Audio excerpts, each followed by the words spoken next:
Hello दोस्तों, मैं हूं गौरव एंड इस वीडियो के अंदर अपन बात करने वाले हैं लोकल सेकेंडरी इंडेक्स के बारे में। ये क्या होती है और कहां पे आप इसको यूज कर सकते हैं। तो सबसे पहले मैं एक प्रॉब्लम स्टेटमेंट पे आता हूं। तो ये टेबल थी जो अपन ने पिछले कुछ वीडियोस में बनाई थी। इस टेबल के अंदर मैंने कुछ और आइटम्स ऐड किए हैं। आप यहाँ पे मैं एक्सप्लोर टेबल आइटम पे क्लिक करता हूँ एंड आप यहाँ पे देखिए टोटल 8 आइटम यहाँ पे दिख रहे हैं। एंड मैंने आपको बताया था स्कैन एंड क्वेरी के अंदर क्या डिफरेंस है, ठीक है। तो आप जब भी एक क्वेरी करेंगे तो क्वेरी क्या होती है, क्वेरी के अंदर आप सिंपली यहाँ पे एक पार्टीशन की देते हो एंड इस पार्टीशन की के हिसाब से डायनेमोडीबी को समझ में आ जाता है कि फिजिकल हार्ड ड्राइव में आपने जो डेटा डाला था वो किस लोकेशन पे रखा हुआ है। एंड उस लोकेशन पे बहुत सारे डेटा हो सकते हैं। मैक्सिमम वो जो डेटा की साइज जाएगी वो 10 GB के आसपास जाएगी, ठीक है। मैक्सिमम साइज 10 GB के आसपास है, मतलब हार्ड डिस्क के एक पार्टीशन के अंदर आप मैक्सिमम 10 GB डेटा डाल सकते हैं। तो यहाँ पे सपोज आपने यूजर आईडी डाल दी 1, तो जब आप यूजर आईडी 1 डालोगे तो डायनेमोडीबी देखेगा कि ओके जो यूजर आईडी 1 वाला जितना भी डेटा है वो हार्ड डिस्क के एक इस एड्रेस पे रखा हुआ है एंड वो उस एड्रेस में जाके लुकअप चलाएगा, वहां पे जाके चेक करेगा आपको जो जो डेटा चाहिए। तो मैं ये क्वेरी चलाता हूँ जहां पे यूजर आईडी 1 है एंड यहाँ पे मैं ये फिल्टर रिमूव करता हूँ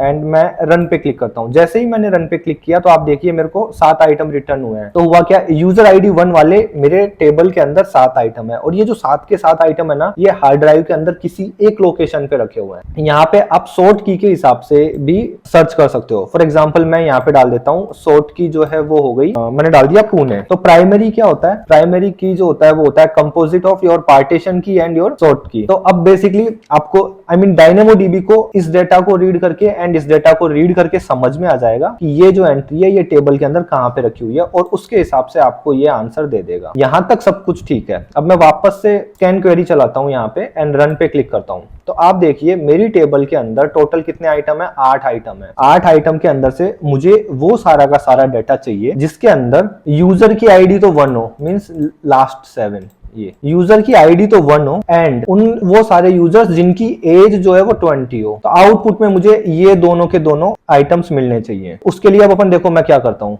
मैं यहाँ पे स्कैन पे जाता हूँ एंड मैंने टेबल सेलेक्ट किया, फिल्टर में लगाता हूँ। यहाँ पे फिल्टर के अंदर मैंने ले लिया सिटी, नहीं मैं सिटी नहीं लूंगा, फिल्टर के अंदर मैं लेने वाला हूँ attribute name age and type जो है वो नंबर है इक्वल टू 20 एंड दूसरा क्या लेने वाला हूँ मैं, यूजर आईडी, और यूजर आईडी कितना है 1 एंड मैं रन पे क्लिक करता हूं। तो आप देखिए इसने मेरे को 2 आइटम रिटर्न कर दिए। बट बिहाइंड द सीन क्या हुआ, जब आपने ये स्कैन चलाया और मेरी टेबल के अंदर 8 आइटम थे, 8 आइटम थे, तो क्या हुआ, उसने सर्च किया कि उसने पहला आइटम देखा कि पहले आइटम के अंदर यूजर का आईडी 1 है या नहीं है, अगर है तो उसका एज 20 है या नहीं है। फिर उसने दूसरा देखा, फिर तीसरा देखा, फिर उसको चौथे आइटम पे यूं मान लीजिए एक आइटम मिल गया। अब वो 5वां भी देखेगा, 6ठा भी देखेगा और टेबल के एंड तक जाएगा, टेबल के बीच में नहीं रुकेगा। तो जब भी आप एक स्कैन क्वेरी चलाते हैं तो आपकी पूरी की पूरी टेबल स्कैन होती है। सेम यही चीज अब अपन क्वेरी से करने का ट्राई करते हैं। यहाँ पे मैं क्वेरी डालता हूँ एंड क्वेरी के अंदर मैंने यूजर आईडी कितना डाल दिया, मैंने यूजर आईडी डाल दिया 1 एंड यहाँ पे मैंने क्या डाला, यहाँ पे मैंने सिटी के केस में मैं हटा देता हूँ, सिटी को सॉर्ट नहीं करता हूँ, ये सिटी हटा दिया एंड ये रिमूव कर दिया एंड मैंने रन किया। यहाँ पे भी 2 आइटम रिटर्न हो गए। बट अभी के केस में क्या हुआ, ये जो सर्च हुआ है ये एक हार्ड ड्राइव के स्पेसिफिक पार्टीशन के अंदर हुआ है केवल। बट अपन चाहते हैं कि अगर पार्टीशन के अंदर भी 10,000 है तो अब आप वापस से 1 से लेकर 10,000 तक स्कैन करने वाले हो। ये चीज अपन नहीं चाहते हैं। अपन चाहते हैं कि तुरंत उस इंडेक्स पे ही पहुंच जाए डेटा। तो उसके लिए आप एक लोकल सेकेंडरी इंडेक्स बना सकते हैं। वो कैसे बनाएंगे वो मैं आपको बताता हूँ। क्रिएट टेबल पे मैंने क्लिक किया एंड क्रिएट LSI डेमो। जैसे ही मैंने LSI डेमो बनाया एंड मैं यहाँ पे पार्टीशन की डाल देता हूँ, सपोज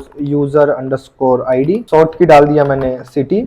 यहाँ पे मैं कस्टमाइज सेटिंग पे क्लिक करता हूँ एंड आप ध्यान रखना, आप जो लोकल सेकेंडरी इंडेक्स है वो केवल और केवल क्रिएट करते टाइम पे ही बना सकते, ठीक है। ये रीड एंड राइट कैपेसिटी अपन ने लास्ट वीडियो में देख लिया था, इसको यहीं छोड़ते हैं।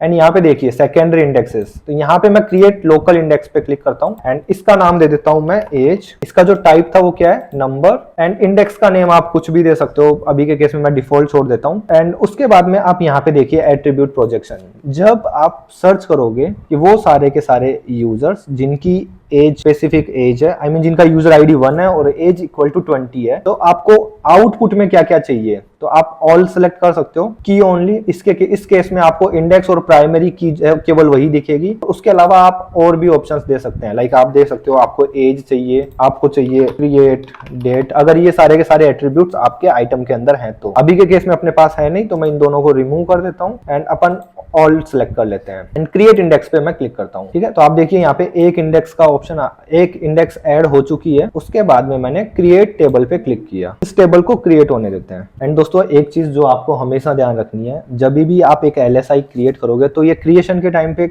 ही क्रिएट कर सकते हो, राइट। जब आप एक टेबल बना रहे हो तब ही आप इसको ऐड कर सकते हो। तो जब भी आप आपका प्रोजेक्ट प्लान करो तो उस टाइम पे ही आप सोच लेना कि आपको क्या क्या लोकल सेकेंडरी इंडेक्स चाहिए, क्योंकि बाद में आप ये चीज ऐड नहीं कर पाओगे। और LSI जो है इसका क्या है, इसका कोई एक्स्ट्रा कॉस्ट नहीं लगता। जो भी आपकी टेबल का कॉस्ट है, जो क्वेरी का जो आप कॉस्ट दे रहे हो, आपको केवल उतना ही देना होगा। आप देखिए मैंने LSI पे सिलेक्ट किया एंड मैं इसके अंदर कुछ आइटम्स ऐड कर देता हूँ। क्रिएट आइटम, ठीक है दोस्तों, आप देखिए मैंने यहाँ पे केवल और केवल 4 आइटम अभी ऐड किए हैं। एंड अभी मैं यहाँ पे क्वेरी करता हूँ एंड यहाँ पे मैं देखिए मैंने टेबल सेलेक्ट कर रखा है LSI डेमो। एंड यहाँ पे मैं यूजर आईडी डालता हूँ 1 एंड सिटी में डाल देता हूँ। सिटी में नहीं डाल रहा, केवल फिल्टर डालता हूँ। फिल्टर मैंने डाल दिया एज एंड ये जो है ये एक नंबर टाइप है इक्वल टू 20 एंड रन। तो आप देखिए आपको 3 आइटम रिटर्न हो गए हैं। तो आप देखिए आपको यहाँ पे 3 आइटम रिटर्न हो गए हैं। बट अगेन वही चीज कि उसने ये इस पार्टीशन की के ऊपर ये सारा का सारा ये फिल्टर चलाया है। इस पार्टीशन के अंदर जितने भी डेटा होंगे उसके ऊपर ये फिल्टर रन हुआ है। आप यहाँ पे चेंज कीजिए। अभी आपने इंडेक्स बनाई थी एक एज इंडेक्स करके, राइट। लोकल सेकेंडरी इंडेक्स जो आपने बनाई थी उसका नेम यही दिया था, एज इंडेक्स। एंड यहाँ पे अब आप देखिए आपको देना है पार्टीशन की 1 एंड अभी देखो इसने आपसे एज पूछ लिया, राइट। अब आपको यहाँ पे फिल्टर डालने की जरूरत नहीं है और अभी आप यहाँ पे डाल दो 20। अब जो ये लुकअप हुआ है बहुत फास्ट हुआ है। अब यहाँ पे किसी भी तरीके का स्कैनिंग नहीं चल रही है कि एक पार्टीशन की के एक एक एंट्री को चेक किया एंड वहां पे ये देखा जा रहा है कि भाई वहां पे 20 है या नहीं है। अभी के केस में इसने डायरेक्टली हिट किया है, ठीक है, और हैश के हेल्प से उसने ये सारा का सारा डाटा निकाला है। तो जो डाटा की जो रिट्राइव स्पीड है वो सुपर फास्ट हो जाती है। अभी के केस में केवल 3 आइटम है इसलिए आपको ये चीज नहीं दिख रही है। जब यही आइटम 30,000 होंगे तो आपको दिखना स्टार्ट हो जाएंगे। और अगर आपको फिर भी ये प्रैक्टिकल करना है कि नहीं गौरव मेरे को रियल लाइफ में देखना है, तो आप क्या कर सकते हो, आप एक शेल स्क्रिप्ट लिखो। शेल स्क्रिप्ट क्या करेगी, आपके DynamoDB के अंदर रैंडमली डाटा डालती रहेगी और जब वो रैंडमली डाटा डालेगी तो आप यही 3 फील्ड ऐड करवाइए एंड उसके बाद में आप क्या करो, वहां पे ना क्वेरीज रन करके देखो with the help of shell script, ठीक है। तो शेल स्क्रिप्ट के हेल्प से आप कैसे डाटा 30,000 डाटा ऐड करवा सकते हैं और कैसे रिट्राइव कर सकते हैं, ये आपको फिगर आउट करना है। क्योंकि शेल स्क्रिप्ट के वीडियोस मैंने बना दिए हैं, वहां पे मैंने लूप्स वगैरह सब आपको पढ़ा दिए हैं। तो यूं मान लीजिए मैं आपको टास्क दे रहा हूँ, शेल स्क्रिप्ट के हेल्प से आपको 30,000 एंट्री करवानी है DynamoDB के अंदर, पहला टास्क। दूसरा टास्क ये, उसके अंदर से फिर आपको डाटा रिट्राइव करना है और उनका टाइम देखना है। आपने जब